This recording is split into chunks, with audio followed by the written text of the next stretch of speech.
Hello guys, welcome back to वाइश आयर्स। Myself मिल्सी। और इस वाले वीडियो से हम पार्ट नंबर 4 स्टार्ट कर रहे हैं।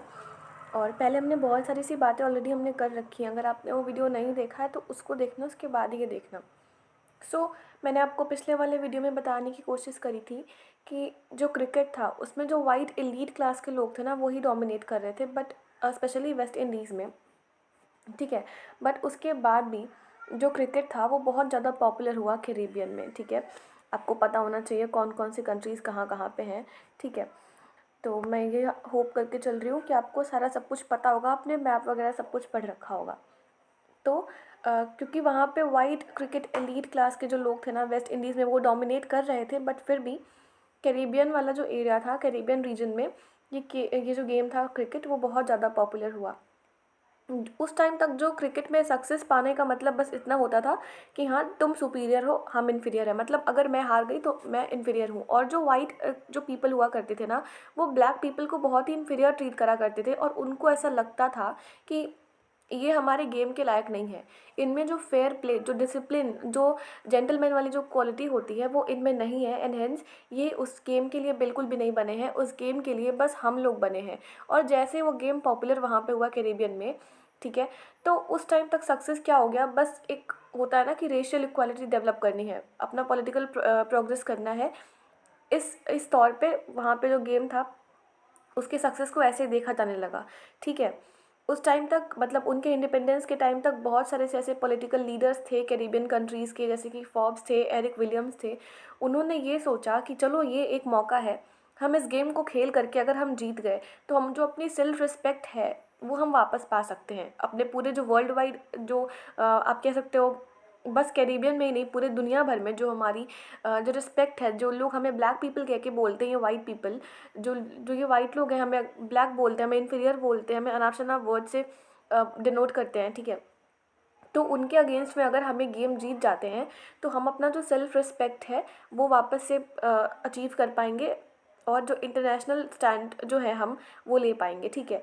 जब वेस्ट इंडीज़ ने अपना पहला टेस्ट सीरीज़ जीता था इंग्लैंड के अगेंस्ट में, 1950 में जीता था गाइस, ये याद रखना कि वेस्ट इंडीज़ ने अपना पहला टेस्ट सीरीज़ जीता था इंग्लैंड के अगेंस्ट में 1950 में। तो ऐसा हुआ ना कि पहले ये लोग सोचा करते थे कि हाँ, हम वाइट हैं, हम ही जीतेंगे। और मतलब सोचो, गेम का इनके रेस से क्या कनेक्शन है, कोई कनेक्शन नहीं है। बट फिर भी हम गोरे हैं तो हम जीतेंगे, तुम काले हो तो तुम हारोगे। ये पता नहीं कौन सी इनकी थिंकिंग थी, बट फिर भी थी तो थी। कुछ ज़्यादा ही रेसिज्म फैला रखा था वहाँ पे। ठीक है। तो जब इन्होंने जीता उसको, वेस्ट इंडीज़ ने जब इंग्लैंड के अगेंस्ट में उनकी अपनी पहली टेस्ट सीरीज़ जीता इन्होंने 1950 में, तो उसको उन्होंने एज अ नेशनल अचीवमेंट के तौर पर सेलिब्रेट करा। और फिर उस टाइम तक होता है ना कि तुम हमें शुरू से इन्फीरियर ट्रीट कर रहे थे, और अब हम तुमको दिखाएंगे कि हम इन्फीरियर नहीं हैं, और अब हम जीत चुके हैं। तो बहुत बड़ी अचीवमेंट होती है। ठीक है। बहुत बहुत बहुत बड़ी अचीवमेंट होती है। तो उस इस वाले जब ये लोग जीत गए थे तो उसको एक नेशनल अचीवमेंट के तौर पे इन लोगों ने सेलिब्रेट करा और डिमॉन्स्ट्रेट करा। मतलब उनका एक वे था डिमॉन्स्ट्रेट करने का कि जो वेस्ट इंडियंस हैं वो भी इक्वल हैं वाइट इंग्लिशमैन के। लेकिन ये जो वाइट इंग्लिशमैन थे वो मानेंगे क्या इस बात को? नहीं। इन्होंने इसमें भी आयरनीज निकाल दी। क्या? यहाँ पे दो आयरनीज दी गई। पहला तो उनने ये बोला कि ठीक है, हम मान लेते हैं आप जीत गए हो, इट्स ओके, कोई प्रॉब्लम नहीं है, आप जीते हो, हमें कोई दिक्कत नहीं है। लेकिन जो आपका कैप्टन था ना, जो वेस्ट इंडियन टीम का जो कैप्टन था, वो एक वाइट प्लेयर था। तो यहाँ पे इन लोगों के कहने का ये मतलब है कि आप इस वजह से जीते हो जस्ट बिकॉज जो आपका कैप्टन है वो एक वाइट प्लेयर है। अगर वो वाइट प्लेयर नहीं होता, अगर आपका कैप्टन ब्लैक प्लेयर होता, तो आप नहीं जीत सकते थे। ठीक है। और जो सेकंड आयरनी इन्होंने ये निकाली, मतलब इन्होंने ये बोला कि जो वेस्ट इंडीज़ क्रिकेट टीम है वो कोई एक नेशन नहीं है, वो बहुत सारे सी डोमिनियन को मिला करके बना है, जो बाद में जाके इंडिपेंडेंट कंट्रीज़ बन गए थे। ठीक है। अब ये आपका काम है कि आप जाके सर्च करो उस टाइम पे वेस्ट इंडीज़ में कौन कौन से डोमिनियन थे जो कि आज इंडिपेंडेंट हो गए हैं। राइट। जो पैन वेस्ट इंडियन टीम है, जो मतलब पूरी वेस्ट इंडियन टीम हुआ करती थी, वो मिला जुला कर एक जो कैरिबियन रीजन था उसको रिप्रेजेंट करती थी इंटरनेशनल टेस्ट क्रिकेट में। लेकिन बस ये एक एक्सेप्शन था। मतलब जीते तो थे ना। अब ऐसा थोड़ी ना है कि अगर आपका कैप्टन वाइट से ब्लैक हो जाएगा तो आप हार जाओगे। आप कुछ भी बोलो, वो तो जीत गए। ठीक है। और उन्होंने अपना जो ऑनर था, वो एक अच्छा खासा नेशनल अचीवमेंट के तौर पे उन्होंने सेलिब्रेट करा। बाद में उनको फिर से उनको डिमोटिवेट करने का इन्होंने खूब फ़ायदा उठाया। उनको मौका मिल गया कि हाँ, ये वाइट प्लेयर की वजह से आप जीते हो और हेंस हम आपको डिमोटिवेट करके ही छोड़ेंगे। और अगर ब्लैक प्लेयर होता तो जो ब्लैक कैप्टन होता है, कैप्टन अगर आपके टीम से कोई होता तो आप नहीं जीत पाते। तो कहने का ये मतलब था कि जो वाइट प्लेयर हैं वो पहले से ही गेम खेलते हुए आए हैं, इसीलिए उनको नॉलेज है। ये ब्लैक पीपल को कोई नॉलेज नहीं है, तो अगर ब्लैक कैप्टन होता तो आप नहीं जीत पाते, ये मतलब है यहाँ पे कहने का, ठीक है। इतने भी ये लोग बददिमाग नहीं थे कि सीधे काले गोरे से इन्होंने अपने क्रिकेट को जोड़ लिया, इतने भी बददिमाग नहीं थे। कुछ कुछ लॉजिक वाली बात करते थे, लेकिन थी वो बातें बेतुकी बातें, वो साबित होती थी आगे। जो क्रिकेट के जो फैंस होते हैं ना, उनको हमेशा पता होता है कि उनको किसकी साइड लेनी है। अभी आज अगर प्रेजेंट टाइम पे आप देखो, जो रणजी ट्रॉफ़ी है, सॉरी, जो रणजी ट्रॉफ़ी है, मैंने टॉफ़ी बोल दिया, सॉरी, जो रणजी ट्रॉफ़ी है, जब जब हमारे इंडिया में ही टेस्ट मैच होता है, लाइक ये वर्सेस ये दिल्ली मुंबई, मतलब मान लो दिल्ली जब खेलता है मुंबई के साथ में, तो जो लोग देखते हैं उसको, तो उनको पता होता है ना कि उनको किसका सपोर्ट करना है, ठीक है। मुंबई इंडियंस पे जाना है कि कहाँ जाना है, ठीक है, ऐसा आप लोग को पता होता है ना कि मुझे इसको सपोर्ट करना है। अब वहीं जब इंडिया अगर ऑस्ट्रेलिया के साथ में खेलता है, तो देखो क्या होता है, अगर हम इंडिया मतलब इंडिया के लोगों में ही खेल रहे हैं, इंडियंस ही खेल रहे हैं बस, तो वहाँ पे बहुत लोग होते हैं जिनको पहले से पता होता है, लाइक हाँ, हम इसके ही फ़ैन हैं तो हम इसी को ही सपोर्ट करेंगे। कुछ लोग होते हैं जो कंफ्यूज हो जाते हैं कि हाँ, है तो दोनों इंडियंस ही, कोई बात नहीं, ट्रॉफी तो अपने पास ही आएगी, इट्स ओके। लेकिन क्या है, जब दूसरी कंट्री के साथ हम खेलते हैं, वहाँ पे एकदम श्योर होते हैं कि हाँ, इंडिया खेल रहा है भाई, इंडिया को जीतना चाहिए। इंडिया वर्सेस पाकिस्तान आप देखो, इंडिया वर्सेस ऑस्ट्रेलिया देखो, या फिर अलग अलग जो चीज़ें होती हैं, कहीं पे जब ये मैच वगैरह होता है, कोई भी बंदा हो, कहीं पे भी हो, आप मुंबई में हो, चेन्नई में हो, भोपाल में हो, कहीं पे भी हो, आप इंडिया का ही सपोर्ट लेते हो, जस्ट बिकॉज आपका ये जो सेंटिमेंट है, जो ये नेशनलिस्ट जो सेंटिमेंट है आपका, लॉयल्टीज़ आपको दिखाती है कि हाँ, आप अपने देश के लिए कितने लॉयल हो, ठीक है। बट आप देखोगे, जो ये इंडियन फर्स्ट क्लास क्रिकेट जो था ना, पहले जितना भी ये टीम हुआ करता था, जो आज आप प्रेजेंट टाइम पे देखते हो कि ये इंडिया वर्सेस ये, या फिर मुंबई इंडियंस वर्सेस जो भी कुछ भी होता होगा विद इन इंडिया, या फिर इंडिया के साथ कोई और कंट्री, उसमें क्या था, पहले ये कोई भी ज्योग्राफिकल प्रिंसिपल नहीं था, पहले ऐसा कुछ भी नहीं बना था, पहले जिसका जो मर्जी है वो खेल लेता था। 1932 तक अगर मैं बात करूँ ना, तो कोई भी इंडिया की कोई नेशनल टीम नहीं थी, और ऐसा कोई राइट नहीं दिया गया था कि जाकर के इंडिया टेस्ट मैच में खुद को मतलब एज एन इंडियन वो रिप्रेजेंट कर सके, ठीक है, कि हम इंडियंस हैं, हम खेलेंगे, ऐसा कोई भी राइट नहीं दिया गया था। तो अभी ये टीम ऑर्गेनाइज कैसे हुई, सोचने वाली बात है।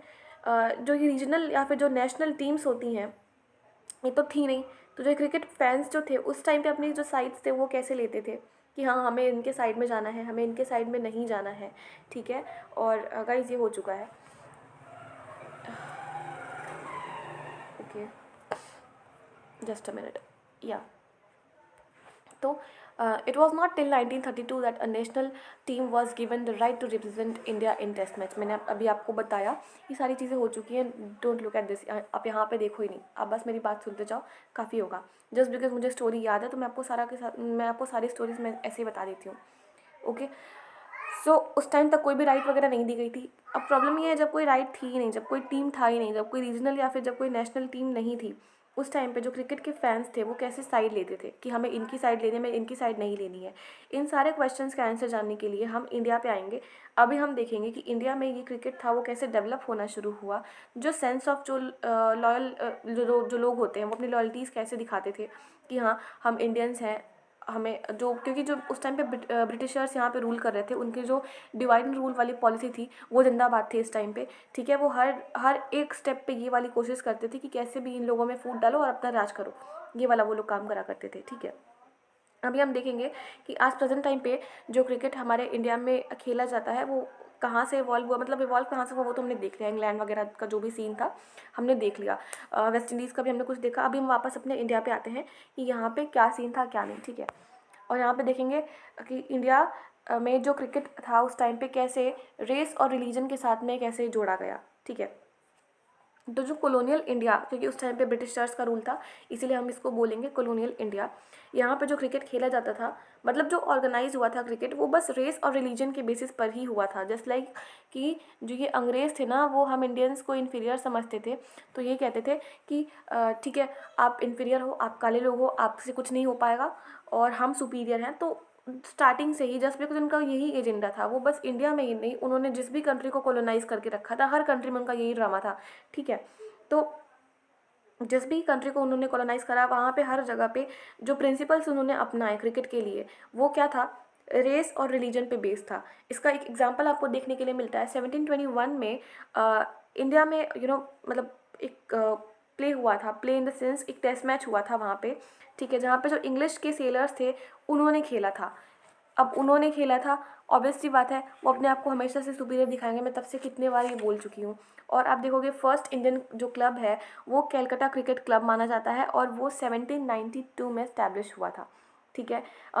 आप 18 सेंचुरी वाला अगर टाइम पीरियड देखना तो जो इंडिया में क्रिकेट था वो कम्प्लीटली या तो जो ब्रिटिश मिलिट्री मैन है वो खेलते थे या फिर जो सिविल सर्वेंट है वो खेलते थे। वो कहाँ वो लोग खेलते थे, यहाँ पे कोई ग्राउंड वगैरह तो था नहीं।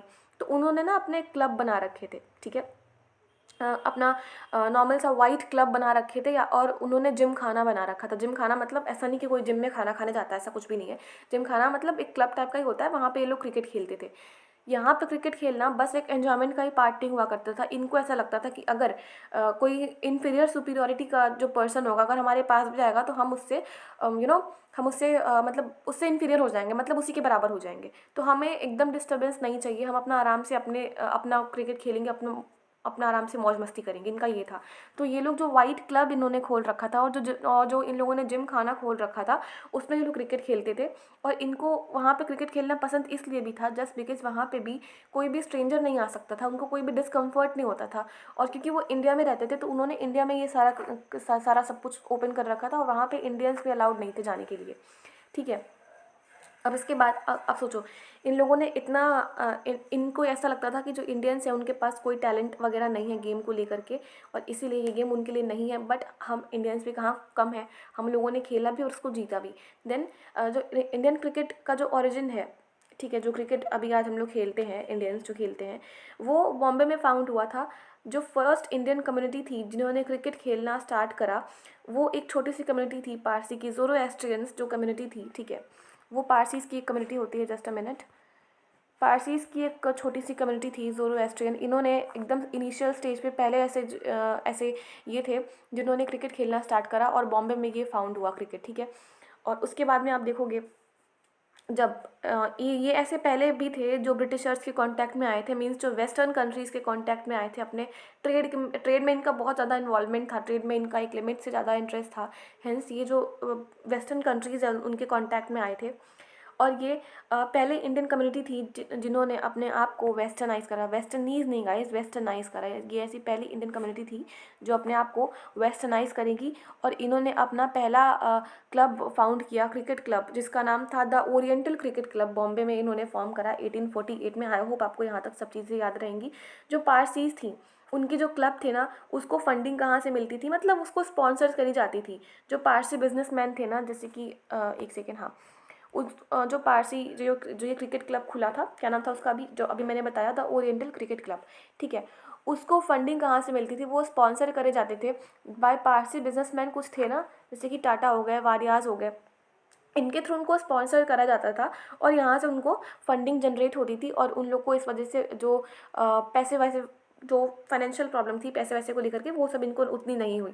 जो वाइट क्रिकेट एलीट क्लास के लोग थे इंडिया में, उन्होंने कोई भी हेल्प नहीं करी थी पारसीज़ की, उल्टा उन्होंने लड़ाई कर लिया था। जो बॉम्बे में जो इन्होंने अपना जिम खाना ओपन करा था, जो मैंने अभी अभी बताया आपको, ओरिएंटल क्रिकेट क्लब जो इन्होंने ओपन करा था, वहाँ पे मतलब सॉरी, जो बॉम्बे में जो ये जिम खाना था ना वो वाइट क्लब के लिए था, जो वाइट जो पीपल थे ना उनके लिए था।